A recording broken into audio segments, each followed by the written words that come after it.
한국에 건 현수막입니다. 흑색 선전입니까? 사실입니까?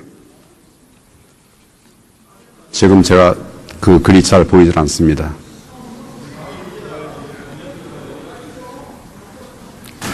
다시 한번 무슨 내용인지 아실 테고, 미스터 국가보안법이라는 총리, 새누리당 현수막이 사실이라면 국가보안법 위반이죠. 저런 교과서를 누가 통과시켰습니까? 끄세요. 시간 갑니다. 지금 제가 좀 보겠습니다. 이 모니터를 보고 있습니다. 그 화면 좀 다시 좀 보여주십시오. 아니, 아시잖아요. 끄세요. 지금 이 모니터에 이렇게 되어 있습니다.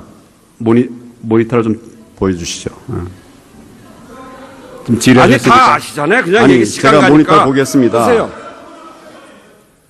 지금 이 모니터를 제가 보니까 하나에는 김일성 주체 사상을 우리 아이들이 배우고 있습니다.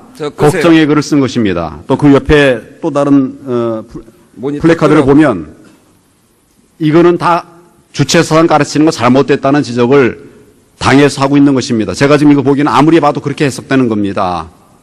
주체 사상이라는 용어가 나와 있지만 그걸 가르치라는 플래카드가 아니고 가르치지 말아야 되는데 가르치고 있으니 이걸 문제 지적하는 교과서에 저런 주체 사상을 가르치고 있으니까 그를 검인증해준 그 교육부를 처벌해야 되지 않냐 이런 얘기예요. 지금 그 플래카드에 대해서는 제가 다시 한번 말씀을 드렸고요. 그 검인정에 관해서 제가 어제 좀 제가 따로 보니까 총리 청문회도 하셨는데 영 엉뚱한 대답만 계속 하시는군요. 김일성 주체 사상을 무비판적으로 교과서가 소개를 하고 있다 이렇게 얘기하는데 어느 교과서입니까? 제가 지금 본 적 있으세요? 예, 제가 확인했습니다. 주체 사상을 쭉 소개하고 있고 그것에 대해서 아무런 비판이 없는데 지금 어제 말씀하신 교육부의 교육 지침이라고 하는 그것이 제가 지금 자료는 없습니다만 어제 국회에서 내용을 좀 보니까 사회과 교육 과정에 대한 내용이었습니다. 그리고 그 내용 중에 보면 역사과의 지필 기준이라는 것이 이제 보충적으로 나와 있어요. 거기에는 이런 부분에 관해서 유의할 점을 쭉 설명하고 있는데 그런 부분에 오해가 없도록 지도해라. 주체 사상을 가르치되 오해가 되지 않도록 지도하라는 취지의 그런 역사과 지필 기준이 있었습니다. 그걸 같이 봐야 되는 겁니다. 지금 그 단어를 딱 놓고 봐서 거기 주체 사상에 관한 용어가 있다고 그래서 그걸 가르치라는 교과 과정이 아닙니다. 교과서가 주체 사상을 가르치고 있다고 프랭카드 붙인 거 아니에요. 흑색 선전이면 처벌해야 될 것이고 보여주십시오. 저게 주체 사상을 가르치고 있으면 그 교과서를 인증해 준 데를 처벌해야 될 거 아닙니까? 지금 그 플래카드를 제가 지금 보니까 지금 학교 현장에서 주체 사상을 가르치고 있습니다. 문제 제기를 하는 겁니다. 그게 뭐가 문제죠? 그것 때문에 국정교과서 한다며요. 주체 사상을 가르치고 있으니 이거 문제 아닙니까? 라는 문제 제기였습니다.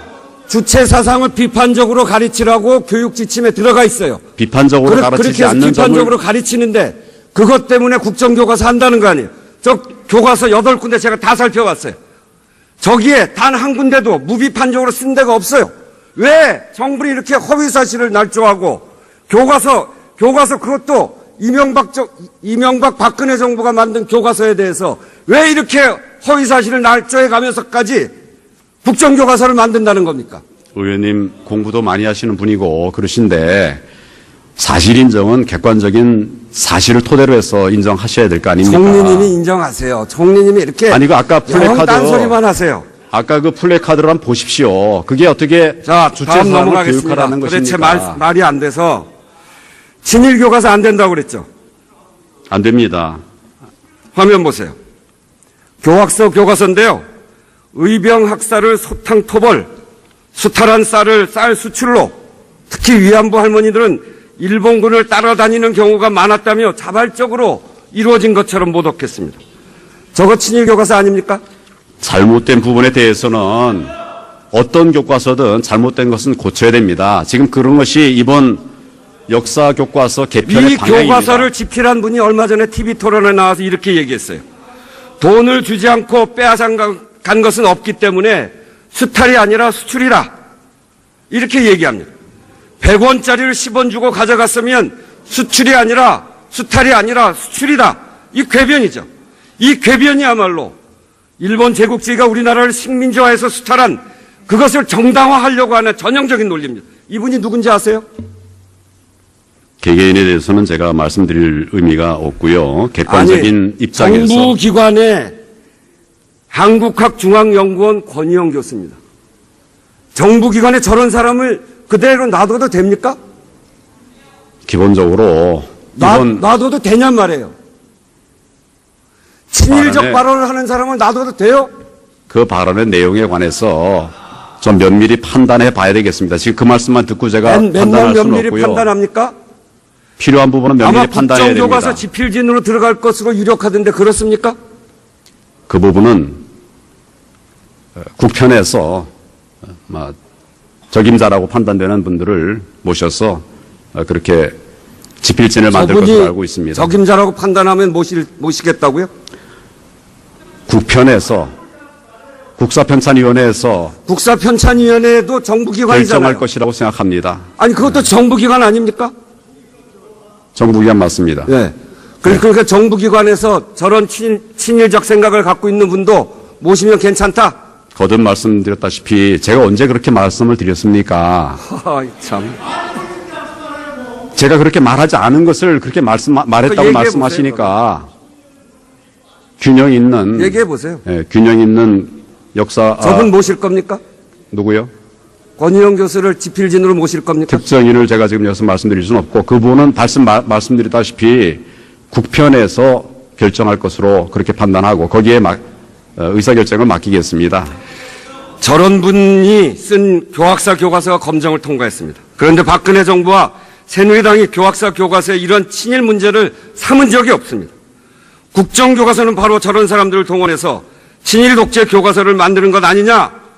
지필할 만한 많은 역사학자들이 지필 거부를 했고 이제 학계 전반으로 확산되고 있는데 그분들이 왜 거부하고 있다고 생각하세요? 기본적으로 정부의 입장은 균형 있는 전문가들로 지필진을 구성해서 대답을 안 하시는군요. 역사적인 사실을 바탕으로 해서 교과서를 만들어야 한다. 이것이 기본적인 입장입니다. 암살이라는 영화에 변절한 악랄한 친일파 경찰 염석진이 반민특위 재판정에서 무죄를 선고받고 나오면서 세상 살기 참 좋아졌다. 이렇게 말합니다. 이 장면은 우리의 현실을 잘 보여주는 듯해서 국민의 가슴을 후벼 팠습니다. 이런 사람들과 그 후예들이 권력을 누리고 자신의 행위를 정당화하기 위해 이제 국정교과서까지 만들어 우리 미래 세대의 머리를 획일화 지배하려고 하는 것으로 보입니다. 이런 불순한 시도를 우리는 결코 자시하지 않을 겁니다. 정부가 지금 추진하고 있는 것과 전혀 다른 방향의 말씀을 의원님께서 지금 말씀하고 계십니다. 우리 정부에서는 기본적으로 올바른 역사를 학생들에게 가르치기 위해서 객관적인 역사적 사실에 입각하고 헌법적 가치에 충실한 균형 있는 역사 교과서를 만들겠다는 것이 목표고 방향입니다. 총리, 저쪽에 방청석을 보세요. 청년 실업, 청년 고용의 당사자인 8개 대학 학생 대표자들이 와 있습니다. 저 청년들이 무려 10,000명이 넘는 동료 대학생들에게 청년 고용이 해법이 뭐냐? 이렇게 물었습니다. 청년들은 정부가 틀렸다고 합니다. 쉬운 해고를 비롯한 정부의 노동 개편안에 대한 찬성은 12.8%고 반면에 재벌개혁이 필요하다는 사람들은 53%, 무려 절반이 넘습니다. 총리, 절반이 넘는 청년이 지적했듯이 박근혜 정부의 노동 개편보다 재벌 개혁이 청년 고용을 위해 필요하다는 주장에 대해서 어떻게 생각합니까? 재벌의 잘못된 부분에 대한 개혁도 필요하고 또 노동계의 잘못된 부분에 대한 노동 개혁도 필요합니다. 그 부분을 같이 정부가 균형 있게 그렇게 처리해 가기 위해서 노력을 하고 있습니다. 균형 있는지 제가 하나하나 묻겠습니다. 9월 13일 박근혜 정부와 새누리당은 노동계의 절반의 팔을 비틀어서 노사정 합의안이라는 걸 만들었습니다. 50대 정규직 근로자를 죄인처럼 임금 피크제로 무조건 월급을 깎겠다고 합니다. 쉬운 해고를 밀어붙여서 기업에게 해고 천국을 만들어 주겠답니다. 그러나 기업은 청년 해고 확대하도록 노력하고 재벌 갑질도 동반 성장 노력하면 되고 비정규직 근로자의 사용은 억제하도록 노력해달라는 부탁뿐입니다. 갑질의 횡포는 확고히 보장하고 우리의 권리는 노력해보겠다는 그야말로 최악의 불공정 계약이라고 저 생각합니다. 어떻게 생각하세요? 어떤 특정 세력의 팔을 비틀어서 노사정 합의를 이룬 것이 아니고 인정하지 않겠죠. 충분한 시간 동안에 많은 협의를 거쳐서 어렵게 노사정 협의를 이루었습니다. 그리고 이 노사정 협의를 통해서 이루려고 하는 노동개혁은 어느 특정 세력의 이익이 되고 또 다른 쪽에는 일방적으로 불리한 이런 것은 개혁이라고 말할 수도 없지요. 그렇게 하려고 하는 것이 아닙니다. 노동시장의 유연성을 확보하고 또 안정성을 지키기 위한 것. 그것이 기본적으로 세계적으로 지금 노동개혁을 해나가고 있는 다른 나라들의 방향이고 우리도 그런 방향으로 개혁해 나가고 있습니다. 그렇게 노력하고 있습니다. 근데 거기에다 더한 일이 벌어졌어요. 노사정 합의안에서조차 국민이 눈이 무서워서 기간제 연장이나 파견 확대 등 이런 것들은 실무 협의를 통해서 더 논의하자고 해놓고 정부와 새누리당은 당론으로 일방적으로 법안을 제출했어요. 이것은 정부와 새누리당이 노동계 절반을 들러리로 세우고 노사정 위원장도 앞세워 그럴듯한 합의안을 만들어 놓고 도장 찍자마자 노사정 위원장도 모르게 악마의 발톱을 드러낸 겁니다. 그 알량한 노사정 합의 정신조차 어기고 그렇게 일방 통행하여 정부 여당이 법안을 제출한 것을 어떻게 생각합니까? 내용을 알고 계세요?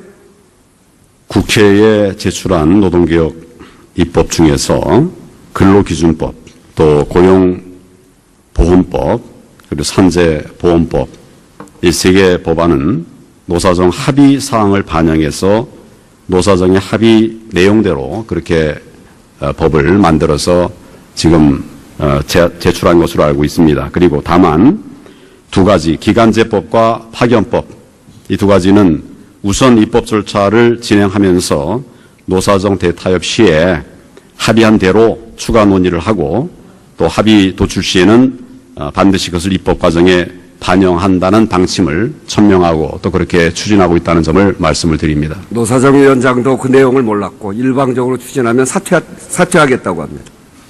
어쩌시겠어요?